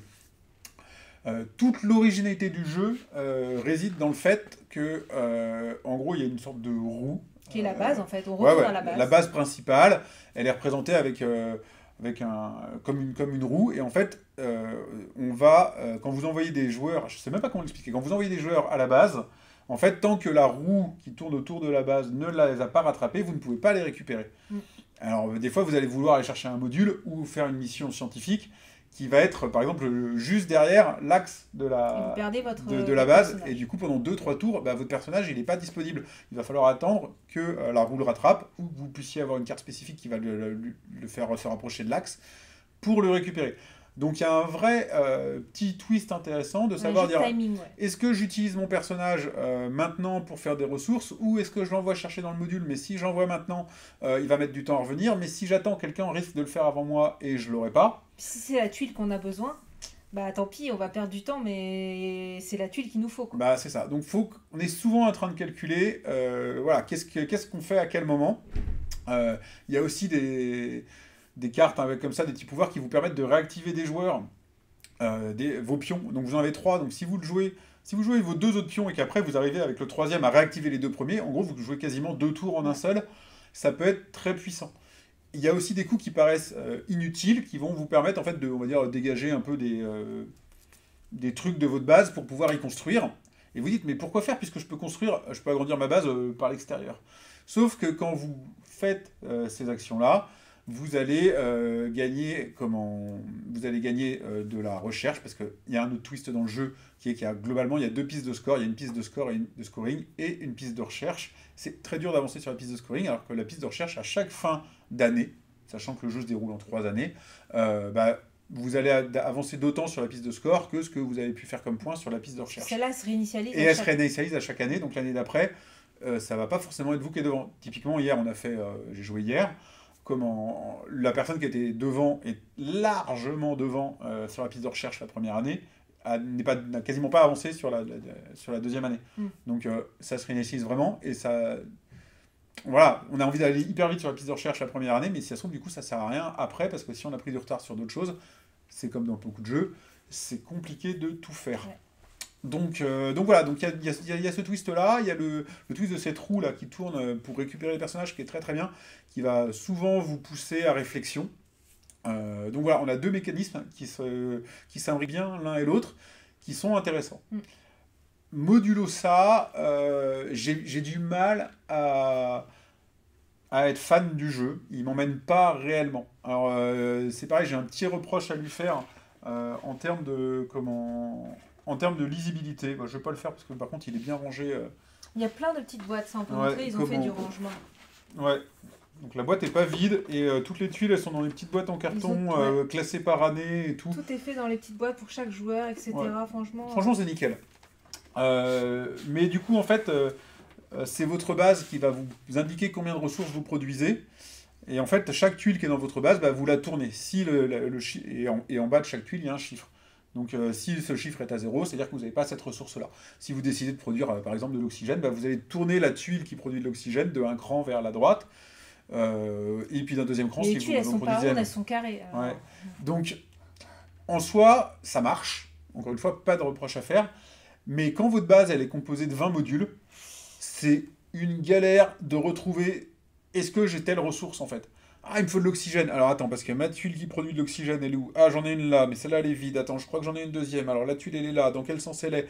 Ah, du coup j'ai pas ça. Ok, donc cette ressource-là je l'ai pas, mais est-ce que j'ai l'autre? Et en fait, le jeu, pour des gens qui jouent un peu lentement comme moi, ça devient vite compliqué parce qu'en fait, ben moi j'ai besoin d'explorer toutes les possibilités. Tout ce que je peux faire avant de prendre une décision. Oui, je peux faire de l'analyse paralysis parce que c'est comme ça. Une possibilité, j'explore, est-ce que je peux la faire, est-ce qu'elle va me rapporter des points, et après je la compare à toutes les autres. Bah, du coup, si j'ai 4 possibilités, qu'il faut que je cherche les 3 tuiles dont j'ai besoin pour les 4 possibilités, ça me fait 12 tuiles à chercher, et ça est long, et du coup c'est un petit peu pénible. C'est pas... Il y a des jeux où je bloque beaucoup plus longtemps que sur celui-là, mais celui-là ça m'agace parce que je sais que je l'ai vu la tuile, où est-ce qu'elle est, quoi. Ouais. C'est vraiment difficile, je trouve, de suivre ces ressources dans ce jeu-là. Et j'appuierais même que du coup, en fait, c'est un jeu où les tuiles sont disposées pour tout le monde. Donc moi, je veux une tuile. Donc je sais que j'ai les ressources. Mais il faut normalement, à un moment donné, il faut pas que je te les pique sous le nez. Il faut que je vois si l'autre l'a. Donc vous imaginez que si déjà nous, on n'arrive pas à savoir si on a les ressources, d'aller savoir si l'autre a les ressources pour nous piquer la tuile. Donc moi, si ça m'est arrivé, je dis « Ah, c'est bon, j'ai les trucs. Bah, allez, au prochain tour, je vais la charger. » Trop tard, quelqu'un me l'a piqué. Donc mes ressources me servent plus, mais moi c'est impossible d'aller lire le jeu des autres. Ouais, moi c'est pareil. Le jeu des autres c'est impossible. Déjà soi-même on a du mal. Alors le jeu des autres. J'essaye, mais il y a des fois c'est pas possible. Il y a des fois quand vous avez mis 10 minutes à chercher votre. Alors heureusement vous avez bien le temps de préparer votre coup pendant que les autres jouent. Ouais. Donc à moins que le mec juste avant vous pique la tuile que vous aviez décidé de prendre. Moi ça m'est arrivé à chaque tour. Ce qui est relativement possible à contrer parce qu'il suffit de choisir 2 tuiles, on va dire. Enfin c'est ce que je faisais hier. Mais c'est vrai qu'il faudrait regarder idéalement ce que produisent les autres pour choisir la tuile qui a le moins de risques. Bon courage. Je me suis trouvé coincée 2 fois, c'est-à-dire que j'avais les ressources pour prendre cette tuile, je me la suis fait prendre, mais du coup j'ai des ressources que je peux pas utiliser parce que finalement les autres tuiles ne me nécessitent pas. Donc je refais de la production pour avoir ce qui me manquait, mais du coup j'étais en retard, donc le troisième joueur me l'a piqué, et du coup je me retrouve avec des ressources, plus de tuiles pour pouvoir les prendre. Et là, ouais, il a cette difficulté-là, c'est pas forcément simple de savoir de quelles ressources tu vas avoir besoin dans le futur. Si tout le monde a pris des tuiles, il faut attendre en fait la nouvelle année pour en mettre des nouvelles. Le temps de construire ses ressources, l'autre il l'a déjà peut-être et trop tard tu te fais piquer et du coup c'est compliqué. Ouais, c'est pas simple. Donc, encore une fois, c'est un jeu, alors j'ai un peu dit ça sur Biotop tout à l'heure, j'ai pas de grosses critiques à lui faire, je le trouve vraiment magnifique et super bien édité. Je trouve des mécanismes hyper intéressants. Après, est-ce que c'est le gros jeu auquel j'ai envie de rejouer et que je vais sortir rapidement? En fait, non. Et ce qui m'embête, c'est que j'ai pas beaucoup de temps pour les gros jeux. Et du coup, hélas, je suis pas sûr que celui-là, je vais y revenir tant que ça, parce qu'il y en a que je vais trouver peut-être plus fluide ou en tout cas plus facile à lire. Alors que vraiment, encore une fois, il n'a pas de gros défauts. Pour moi, franchement, si on résout cette histoire de lecture des ressources produites, on est bon. Ouais. On est sur un jeu qui n'a pas de défaut, qui est équilibré. La durée de partie est super maîtrisée. Il a annoncé pour 1h30. On a joué hier, je pense qu'on a joué 1h29. Hein. Et comme je le dis, je ne suis pas un rapide. Donc franchement... Franchement, il se joue assez vite. Moi, j'étais étonnée. Il se prend très bien en main les aussi. règles, ouais, franchement, finalement, on n'est pas revenu tant que ça aux règles. Il y a plein de manières de scorer, donc on peut explorer plein de choses. On avait fait une petite erreur quand on a joué ensemble. Ah ouais, tu me diras. Et du coup, non, franchement, pour moi, j'ai beaucoup aimé. Mais comme tu dis, il y a quelque chose qui fait que... il manque un petit goût de reviens-y. Les couleurs, en fait, c'est vrai qu'elles sont un peu fades. Quand on a toutes les tuiles, on a du mal à se repérer. Moi, j'ai été très frustrée dans ma partie parce que... en fait, c'est un jeu finalement. Partie très particulière. Ouais, et puis en fait, j'ai aimé ma partie, mais j'étais très frustrée parce que je pouvais pas rien faire. C'est-à-dire que j'ai voulu faire quelque chose, on m'a piqué la tuile. J'avais des ressources, je savais plus quoi en faire. Hop, la partie se termine. Mon personnage, la roue ne passe pas parce que la personne n'a pas pris la tuile. Donc je récupère pas mon personnage et je me suis retrouvée en fait toujours en retard. Et en fait, on peut se retrouver un peu piégé. Enfin, après, c'est peut-être parce que je maîtrise pas le jeu et que je connais pas assez le jeu pour aller contrer ça, mais du coup, ça pose un peu de problème. Il faut que je donne du contexte sur ton ressenti, puisque c'est sur la même partie qu'on a fait ensemble. Et depuis, j'ai rejoué. Et c'est une partie où, en fait, j'ai eu du bol, parce qu'on connaissait pas le jeu, et on est partis tous les trois sur des mécanismes un peu différents, en mode, on teste de toute façon. Et j'ai eu énormément de bol parce que mon mécanisme s'est avéré et nous, on s'est contré. C'est-à-dire qu'on était 2 joueurs à prendre la même mécanique, donc à se piquer les tuiles. Et à toi, on t'a laissé le champ libre pour faire ta stratégie, quoi. Mais encore, comme je disais, souvent, de toute façon, vous pouviez même pas me les piquer, mes tuiles, parce que il y a des tuiles de base dans le jeu qui sont oranges, qui sont celles qui construisent des ressources de base, et il y a des tuiles bleues qui construisent des ressources plus puissantes. Et en fait, complètement au pif, il n'y a pas de génie là-dedans. Au début, je me suis dit, bah, tiens, je vais faire ça, je vais faire des tuiles bleues. Et puis en plus, j'avais des tuiles violettes qui donnaient des points pour les tuiles bleues. Et j'ai réussi à faire un combo plein de tuiles bleues et plein de tuiles violettes qui donnent des points pour les tuiles bleues. Et il s'avère que les tuiles bleues étant celles qui produisent les grosses ressources, en fin de partie, je faisais ce que je voulais. Et clairement, on a fini dans une partie où j'ai fini avec le double de points de vous deux qui finalement étaient assez proches. Et nous, on s'embêtait en fait, en plus. Donc je pense que c'est plus lié. Il y a quand même une part de ton ressenti qui est quand même plus liée à la chance que j'ai eue. Même si. Ouais, mais c'est bizarre de dire qu'il y a eu de la chance sur un jeu quand même qui est normalement pas un jeu de chance. Bah après, oui, les chances que j'ai eues et les chances que j'ai exploitées. C'est-à-dire que j'ai fait un choix au début et qu'après j'ai réussi à le gérer pendant toute la partie. Et c'est là où il est un peu punitif. C'est-à-dire que si on part mal, et si on fait une erreur, bah après c'est dur de contrer. C'est-à-dire qu'on a fait construire ses ressources. Ces ressources, on les utilise pas. Et derrière, bah, on perd un tour, 2 tours. Et en fait, la partie, elle se joue quand même vite. Les 3 années passent très vite. Et en fait, si tu te loupes sur 1 ou 2 tours... Je suis pas... Alors, si tu te rates sur 2 tours, c'est clair que tu vas commencer à avoir des soucis. C'est fini, ouais. Mais du coup, on a rejoué. Et typiquement, dans la partie d'hier, on finit à 2 points d'écart. Et avec, moi j'ai dû faire genre 70 points de partie quand j'ai gagné, et vous étiez à 20 et des brouettes, il me semble, un truc comme ça. Donc, vraiment, c'est une pile, ce que je vous ai mis, c'était une honte.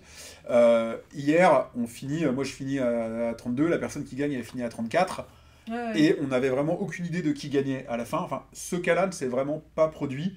Moi je pensais que Hackman en l'occurrence était loin devant, et finalement elle n'avait que 2 points d'avance, et j'ai fait une petite erreur en fin de partie qui m'a coûté 3 points, et j'étais là... Mais si j'avais fait ça, j'aurais eu 3 points de plus. Et j'ai dit, bah c'est pas grave, parce que de toute façon, il va y avoir plus de 3 points d'écart à la fin. Et il y en avait 2, j'étais un peu dégoûté.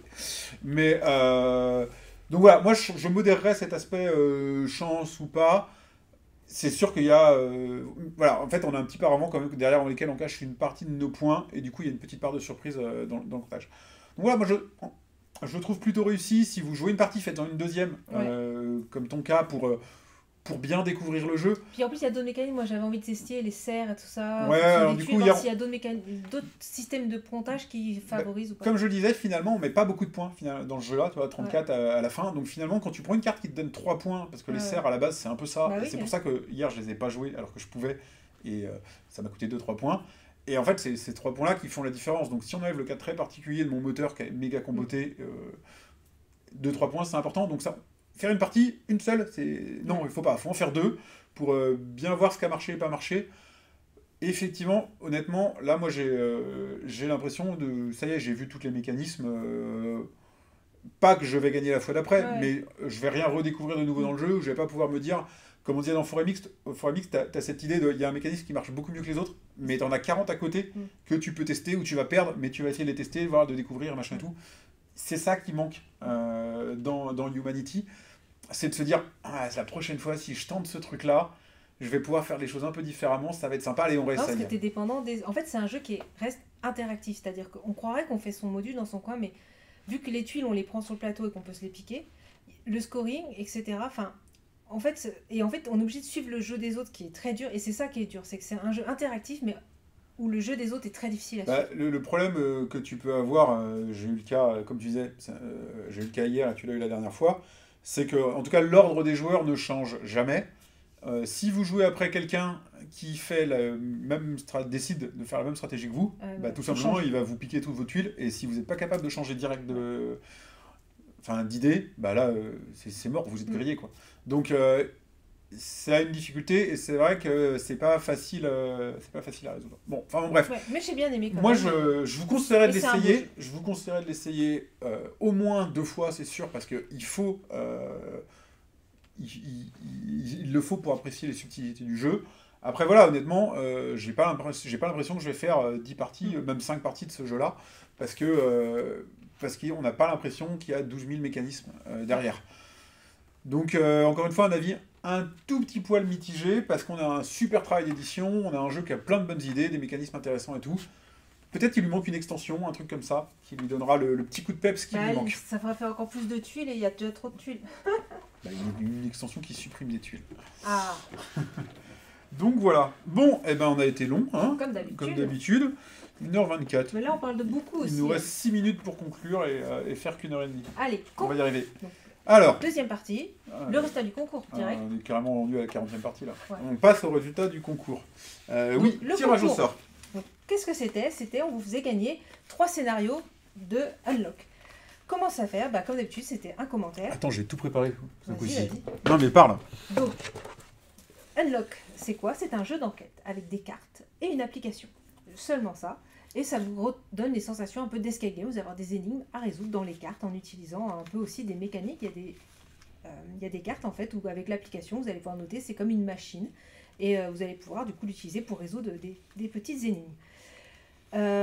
C'était des grosses boîtes avant. Ils ont créé des scénarios courts où vous pouvez les acheter en unique. Ce n'est pas ceux qui sont dans les grosses boîtes. Les grosses boîtes restent. Il reste une grosse boîte par an. Elle sort le 9 décembre d'ailleurs, le 8 décembre. La grosse boîte. Et sinon, justement, pour l'été, ils sortent les Short Unlock. Et donc, on vous en fait gagner. Donc pour ça, il fallait participer en laissant un commentaire sous la vidéo. Ouais, alors attends, normalement, j'ai à peu près tout préparé. Sauf que la page, elle s'est un petit peu dérafraîchie le temps que je fasse ça. Et donc, on va lancer le résultat. Donc si vous avez participé et vous avez laissé un commentaire sous la vidéo, vous allez pouvoir gagner 3 des scénarios de Unlock. Il y avait 8 plus 9 et je n'étais pas sûr de la réponse. Hop. Ok, je lance le tirage au sort. T'es prête? Ouais. C'est parti. Alors, ça groute.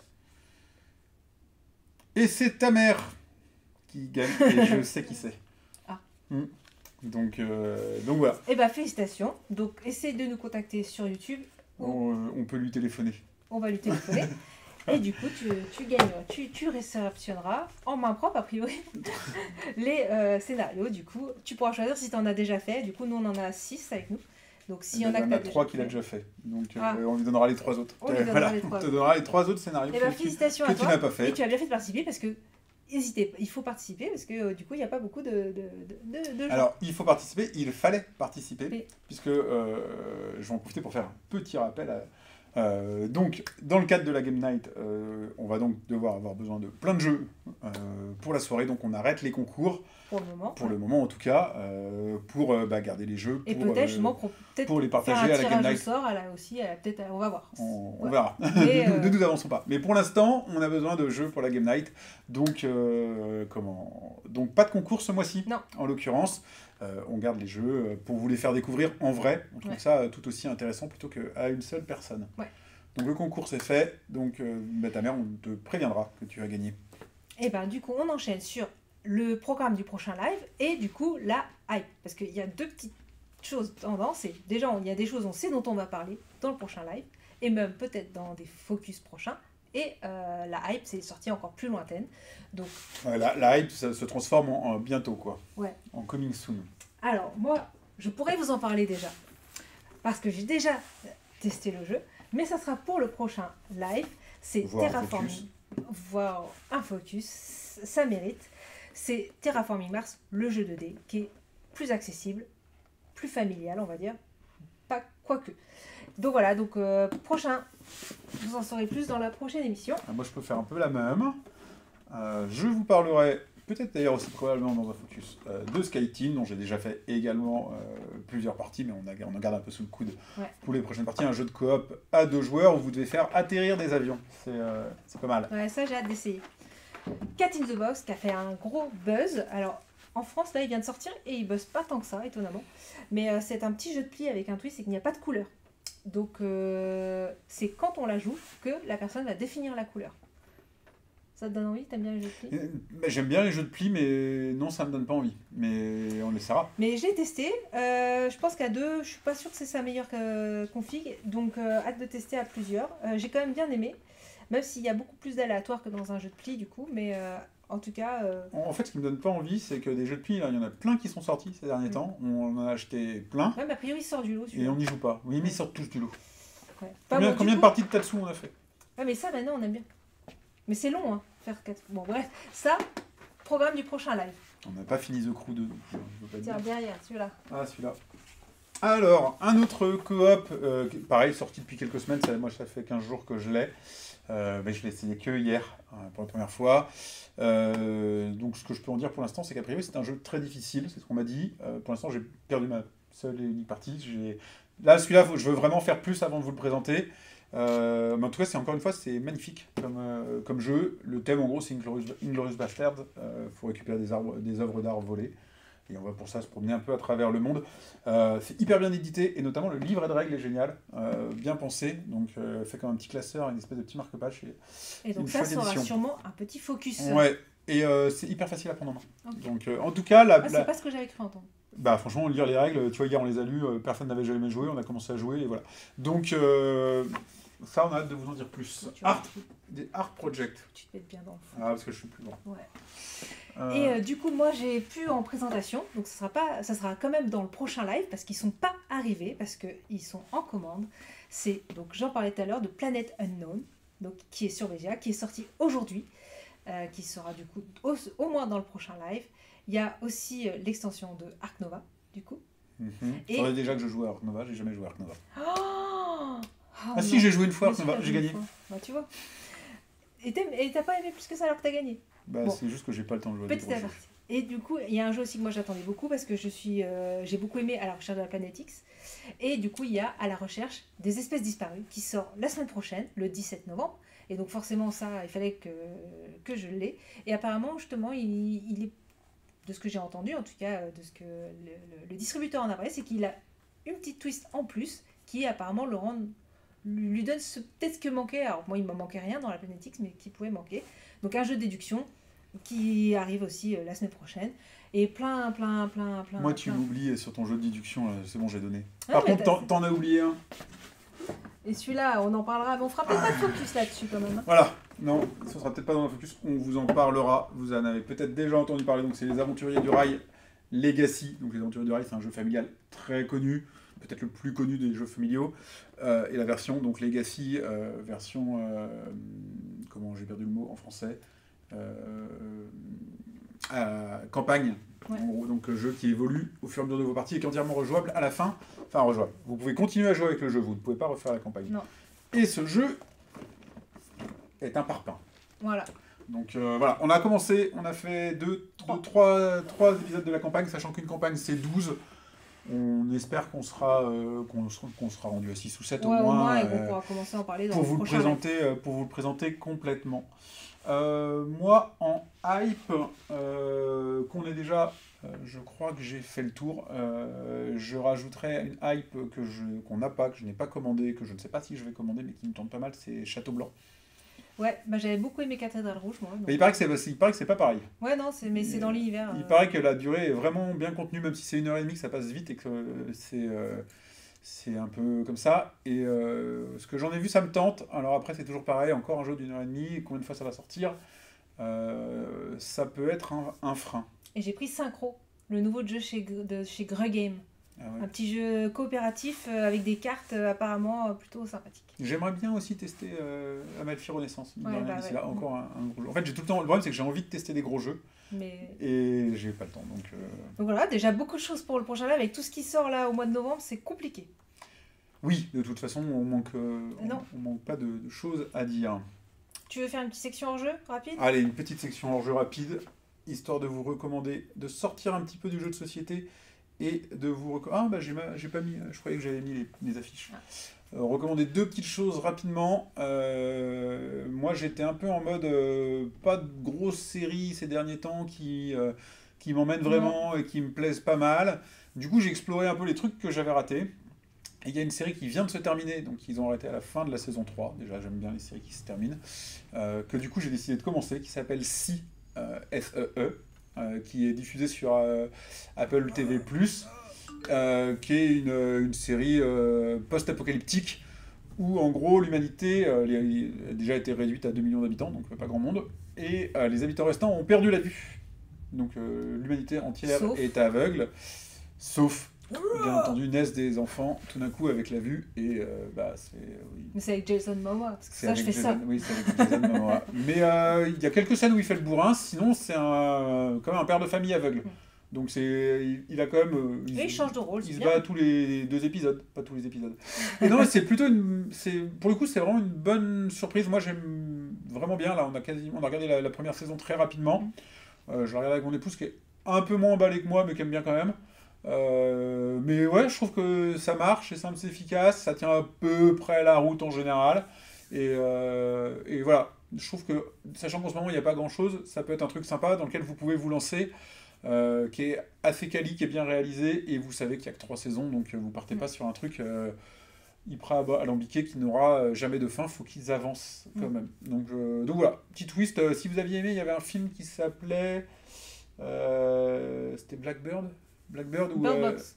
Bird Box, voilà, où Avec Sandra Bullock. voilà, c'est ça, où il fallait pas qu'elle ouvre les yeux. Ouais. On est un peu dans cet esprit-là. En version, vu que c'est du post-apo, ils sont plutôt revenus à l'homme de Cro-Magnon que version hyper évoluée. Mais ça marche bien, donc n'hésitez pas. Ça, c'est une première petite reco série. J'ai malheureusement pas beaucoup lu ces derniers temps, donc j'ai pas de reco livre. Une reco film, pas parce que le film est fantastique, mais parce que le sujet, lui, est passionnant.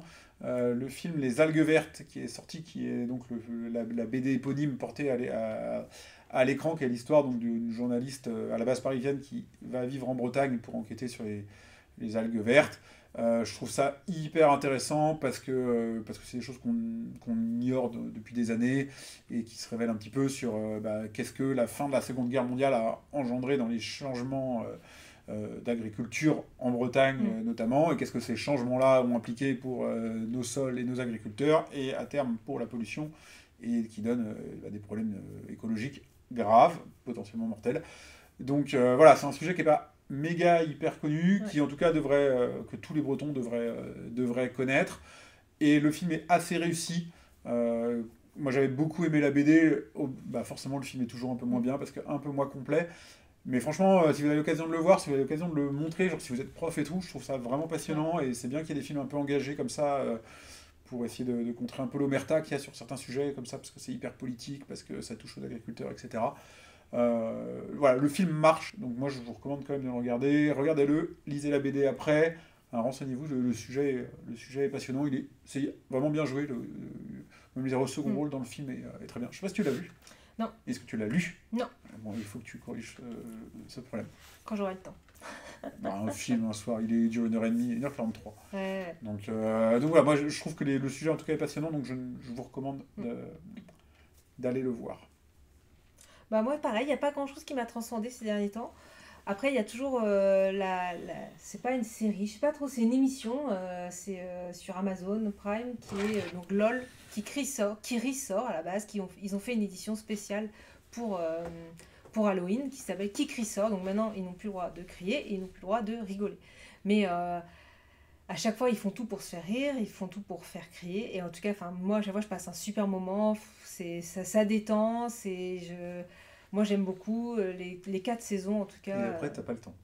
Mais les épisodes c'est 20 minutes, c'est hyper rapide et t'as pas le temps. Quand t'as t'as pas le temps, tu peux mettre pause quoi. Un film, des fois t'as la flemme t'as envie d'être posé, de vraiment prendre le temps de le regarder quoi. Alors que là, tu mets pause quand tu veux, c'est pas gênant quoi. Mais du coup, voilà, ça vient de sortir la 4e version là, et voilà, moi je rigole toujours autant et c'est toujours un plaisir et ça fait du bien quoi. Il y a Dame Killer dans le chat qui nous dit que si c'est top, donc a priori je suis pas le seul à penser, qui conseille aussi Fondation. Moi j'avoue que Fondation j'ai pas été parce que alors j'ai pas lu les bouquins, mais on m'a dit que déjà bon ça collait pas forcément à l'univers, ce qui en soi me pose pas un problème parce que genre les films Dune je les apprécie beaucoup parce que je connais pas le reste de l'univers en fait, donc ça m'a pas gêné. Mais Fondation, j'ai surtout peur que ce soit très contemplatif et que dans une série ça ne m'emmène pas assez. J'ai un copain qui m'a parlé de Fondation parce qu'il attendait beaucoup, il m'a dit qu'un épisode sur 2 c'était bien. Je sais pas pourquoi il m'a dit que ça changeait, je sais plus quoi, c'est pas ça. Ils te préviennent avant lesquels c'est, histoire que tu puisses... non, mais c'est parce que je crois qu'il y a des personnages, puis après, l'épisode d'après c'est autre chose, puis ça revient, enfin je sais plus quoi, mais en gros il me disait qu'en gros, un épisode sur 2 était mieux que l'autre, quoi. Ouais, donc bon, en tout cas voilà, et je pense que c'est à toi qu'il conseille de regarder la version canadienne qui sort sur Amazon. Ok, mais ouais, du coup, pourquoi pas. Ça doit être la version d'origine. Donc voilà, pour les recos, merci, à côté du jeu, de ce qu'on peut vous recommander. Conclusion. Alors, une petite conclusion générale. Alors, une petite remarque, ça m'intéresse de savoir. Vous avez peut-être remarqué, si vous nous avez déjà regardé avant, on a changé de décor. On n'est plus dans notre cuisine. On essaie quelque chose d'un peu plus, disons, passe-partout, différent. Dites-nous ce que vous en pensez, ce qui marche et ce qui marche pas. On a encore un peu de boulot à faire sur la lumière, on le sait, mais il faut qu'on achète du matos, c'est un peu compliqué. Mais voilà, dites-nous, voilà, qu'est-ce que vous en pensez? Est-ce que ça marche mieux comme décor? Ou est-ce que la cuisine, c'était plus rigolo? Ou est-ce que c'est plus facile à regarder? Ouais, n'hésitez pas à nous faire un petit retour, comme ça, nous, après, Voilà, on veut bien. Cette émission, de toute façon, donc là, on était en live, elle sera dispo sur YouTube dans les jours qui viennent. Ouais. Je vais essayer de la mettre, donc demain, il y a une émission qui sort, Lundi. donc je vais essayer, disons lundi, mardi, enfin, dans le début de la semaine prochaine, dispo sur YouTube, donc voilà, profitez-en pour regarder. qu'on nous a demandé. Il faut que je la mette en podcast, effectivement, j'ai pas d'excuse si je ne le fais pas. Donc tous les réseaux sociaux, on est à peu près dessus. On vous met les liens dans la description, donc allez-y. Si vous regardez sur YouTube ou si vous avez regardé sur Twitch, abonnez-vous à la chaîne. Comme ça, vous serez alertés, puis pour nous, ça nous aide beaucoup en visibilité. Exactement. Pour nous, c'est un gros coup de pouce et on galère un peu sur ce sujet-là, donc on n'hésite pas à le demander. Des petits commentaires juste pour nous dire quel jeu vous avez aimé. Tiens, quel est en commentaire, dites-nous le jeu que vous avez préféré dans la sélection. Oui, ils ont le droit de faire les focus du mois aussi. Mais n'hésitez pas aussi à nous dire ce que vous avez pensé des focus. Si vous avez vu tous les focus qui sont sortis, bah là, on est rendu à 8 épisodes maintenant. Après 8 épisodes, qu'est-ce que vous en pensez? Voilà, on a vraiment besoin d'échanger. Dernier point, la Game Night. Le 9 décembre. Le 9 décembre à Rennes. Si vous avez envie de faire des jeux de société, des jeux de rôle, des jeux de figurines et de nous rencontrer, venez sur Discord, inscrivez-vous. On remet donc les liens d'inscription un peu partout. On vous attend, j'espère que ça va marcher. Ouais. Et d'ici là, on se retrouve donc demain pour un nouveau focus sur la chaîne YouTube. Ça sera Dorf Romantique. Demain pour ceux qui sont là en live. Ce sera Dorf Romantique et à partir de la semaine prochaine, on ne sait pas encore. Non. Mais des nouveaux focus, on continue là-dessus. Et prochain live dans un mois après. Et ben en fait, le prochain live, c'est simple. La Game Night, c'est le 9 décembre, donc c'est dans un mois pile. Donc on fait un live pendant la Game Night. Oh. Donc on va faire un live pendant un événement. Je te l'avais pas dit ça. Non, écoute, moi j'apprends tout en direct. On va faire ça. On va faire un live pendant la Game Night. Ça va être le bordel, mais on a envie de faire ça. J'en ai parlé un peu avec les gens de l'école. Ok. Donc, et ben c'est cool. Donc voilà. À bientôt. Au 9 décembre. On se retrouve en décembre. Merci à tous. Salut.